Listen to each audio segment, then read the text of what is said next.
संजय गुप्ता जी का रुख करेंगे। संजय गुप्ता जी, आज खुश तो बहुत होंगे आप। किस लिए, किस बात पर? मतलब जिस तरह से विनोद तावड़े जी पर जो एक्शन हुआ उस बात पर जी, किस बात पर आप कहना चाहते हैं कि खुश होंगे? नहीं, उसमें तो हम यही कहेंगे कि चुनाव आयोग ने जिस तरह से उनके खिलाफ एफआईआर दर्ज कराई रिप्रेजेंटेशन ऑफ पीपल एक्ट के तहत, तो मुझे लगता है कि चुनाव आयोग ने अपनी ड्यूटी को पूरा किया है और इससे हम सेटिस्फाइड हैं। अगर वहाँ कुछ ऐसा था तभी चुनाव आयोग ने इस पर एफआईआर दर्ज की है, वरना एफआईआर दर्ज तो नहीं होती। एफआईआर दर्ज की है इसका मतलब कुछ था। तो बाकी तो जांच में बाकी चीज़ें भी जो होंगी वो आई जाएंगी। और मैं एक बात ये कह देना चाहता हूँ कि यहाँ पर अबू आजमी से हमारा किसी भी तरह का कोई गठबंधन नहीं है। हमने ये ज़बरदस्ती बिन फेरे हम तेरे बनने की कोशिश करते हैं, दिखाते हैं ऐसा, लेकिन इन्होंने 8 सीटों पर अपने प्रत्याशी उतारे थे, जिसमें से 5 पर हमारे प्रत्याशी उतरे हुए हैं। एक पर इन्होंने हमारे कहने पर अपना वो जरूर लिया था, मगर इन्होंने जिस तरह से बात हम चाहते थे कि उत्तर प्रदेश में रहे, वो इन्होंने नहीं मानी। तो हमारा सपा से अबू आदमी से किसी भी तरह का कोई गठबंधन नहीं है। आपका सपा से और अबू आजमी से कोई गठबंधन नहीं है तो मैंने मान लिया, लेकिन विवेक कोरडे जी की पार्टी जो है उत्तर प्रदेश में उनकी साथी है भाई सपा की, वो दोनों साथ हैं, तो दूर के सही रिश्तेदार तो हुए आप। उत्तर प्रदेश में नहीं देखिए, ऐसे तो जबरदस्ती कोई किसी का रिश्तेदार बनने की कोशिश करे तो उससे क्या है। उत्तर प्रदेश में जिस वक्त बात हुई थी उस वक्त बात हुई थी तो उस गठबंधन में जो उत्तर प्रदेश में इन्होंने चाहा, कांग्रेस ने इनके साथ वैसा किया। मगर जिस तरह से महाराष्ट्र में हमने कहा कि आप उत्तर प्रदेश तक ही सीमित रहें, लेकिन ये नहीं माने, जबरदस्ती यहाँ पर अपने प्रत्याशी भी उतारे। और अबू आजमी को इस तरह से महाराष्ट्र में भेजने की जरूरत क्या थी? क्या हैसियत है अबू आजमी की महाराष्ट्र के अंदर? मना करने के बावजूद नहीं माने ये, और इन्होंने अपने प्रत्याशी उतारे। 8 सीटों पर से उतारे थे, जिसमें 7 पर ये लड़ रहे हैं, 5 पर हमारे प्रत्याशी उनके आमने सामने हैं, 7 में से। तो अबू आजमी से, सपा से हमारा महाराष्ट्र में कोई गठबंधन नहीं है किसी भी किस्म का, क्योंकि हमने जो इन पर विश्वास किया था उत्तर प्रदेश में, इन्होंने विश्वासघात किया महाराष्ट्र में। तो अखिलेश यादव जी ने जैसे कहा था कि राजनीति में कोई किसी का नहीं होता, तो उन्होंने इस बात को साबित किया है कि राजनीति में वो किसी के भी नहीं है। क्योंकि और देखिए, कुछ मामलात ऐसे होते हैं जो देश से संबंधित होते हैं। देश से संबंधित मामलों में मैं इस बात को ही मानता हूं, जैसे अयोध्या का जो मामला था वो पूरे देश और दुनिया के हिंदुओं से ताल्लुक रखता था। अयोध्या में अगर बीजेपी ने कुछ ऐसी बातें की जिससे कि वहां के क्षेत्रीय लोगों को कुछ दिक्कत हुई, तो उसके बाद फिर एक शायरी की थी इन्होंने, क्या कहते हैं, अखिलेश यादव जी ने, कि हजूरे वाला खामोश बैठे हैं इसी गम में, महफिल लूट ले गया कोई और, जबकि सजाई हमने।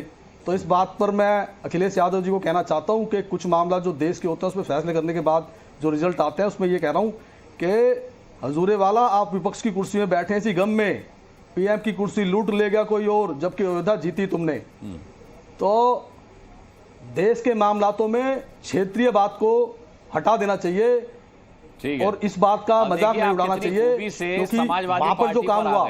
भारतीय जनता पार्टी पर आपका रिएक्शन बड़ा सॉफ्ट रहा। कल भारतीय जनता पार्टी के प्रवक्ता कह रहे थे कि चुनाव के बाद कई लोगों की घर वापसी होगी। मुझे शक हो रहा है आप पर,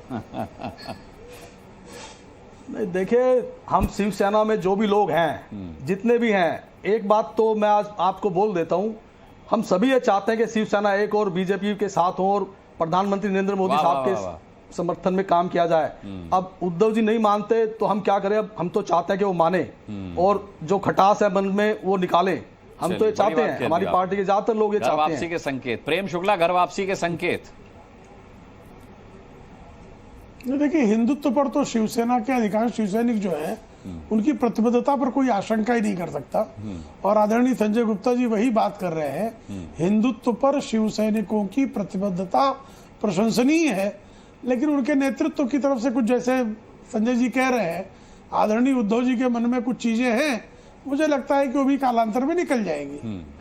अब इस बात को सुनकर के विवेक जी की बेचैनी बढ़ गई होगी। विवेक जी, अगर ऐसा हो गया तो क्या होगा फिर महाविकास अघाड़ी का? क्योंकि आप देखें कि आपकी सहयोगी पार्टी के वहां के जो प्रमुख हैं, समाजवादी पार्टी के अबू आजमी साहब, वो हेट स्पीच करने वाले सलमान अजहरी से मिल रहे हैं, जो गजवाए हिंद के पैरोकार बने फिरते हैं। तो अब ये सीन किस तरीके का महाराष्ट्र चुनाव में आपको नजर आता है? क्योंकि आप संजय जी के भी सुर सुन रहे हैं, प्रेम शुक्ला को भी आपने सुना, आपने अबू आजमी साहब को भी देखा जो आपके सहयोगी हैं उत्तर प्रदेश में। देखिए, भविष्य में पॉलिटिक्स में क्या होगा हम आज नहीं बोलते, हम आज जो परिस्थिति सामने है उस परिस्थिति में जो सही है वो बोल सकते हैं। हमारे आज के डिबेट में दो मुद्दे हैं। एक तो ये भाजपा का जो नया अभियान शुरू हो गया है कि नोट लो और वोट लो, और दूसरा बात जो यहाँ जो धर्मगुरु बैठे थे उन्होंने बहुत बड़ी बड़ी बातें की। और दो बातों पे मैं मेरा वक्तव्य रखता हूँ, बाकी की बातें हम बाद में करें। ठीक है। महाराष्ट्र में अभी जो शुरू है वो बिल्कुल घिनौनी राजनीति शुरू। सबसे पहले आए वो योगी जी, तथाकथित योगी जी, क्योंकि योगी जो होते हैं वो शहर से जंगल में जाते हैं, ये जंगल से शहर की ओर भागते हैं। वो यहाँ आए और कह के गए कि बटेंगे तो अरे वो कह रहे मैं शहर इसलिए आया था क्योंकि शहर जंगल बन चुका था। सुनिए ना आप सुनिए ना, 9 लाख रुपए पकड़े। योगी जी जंगल में शोभा देते, शहर में नहीं, शहर में भोगी आते। देखिए योगी जी पर पर्सनल अटैक हो रहा है, फिर मैं कुछ मैंने किसी के मैंने ये कहा शहर में भोगी आते हैं और योगी जी जंगल में जा रहा जाते है। हैं। मैंने कोई जो है मैंने संत पर हमला कर रहे हैं। देखो ये डिबेट की पद्धत है। अभी मैंने योगी का नाम लिया, मैंने योगी आदित्यनाथ का नाम लिया, पर हमला किया जा रहा है। मैंने नहीं, मैं ये आज भी कहता हूँ, मैं वापस कहता हूँ कि योगी शहर से जंगल में जाते हैं, जंगल से शहर में नहीं आते। योगी जंगल से शहर नहीं आते, मैं वापस कहता हूँ। ये योगी जी की कोई है नहीं हो।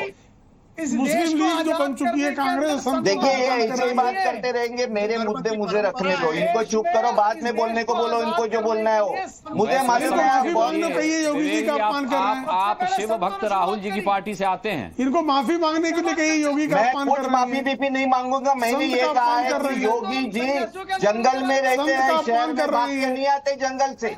ये पादरी का अपमान कर सकते हैं क्या इस तरह? जातिवाद मौलवी का अपमान कर सकते हैं क्या इस तरह? ये क्या कटेंगे बैठे? ये मौलवी और पादरी का अपमान कर सकते हैं क्या इस तरह?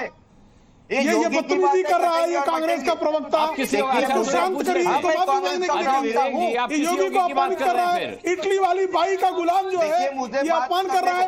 ये इटली से आया है क्या? बात करने दो। कौन है ये? इटली से आया है क्या ये? आपने योगी का उदाहरण क्यों दिया विवेक जी? मैं चलिए आपसे पूछ लेता हूँ, आपने योगी का उदाहरण मैं वापस कहता हूं, अगर आप योगी आदित्यनाथ की बात नहीं कर रहे हैं तो आपने योगी का उदाहरण क्यों दिया? किस कॉन्टेक्स्ट में दिया? क्योंकि यहाँ कटेंगे तो बटेंगे किसने कहा? हाँ, कटेंगे बटेंगे किसने कहा?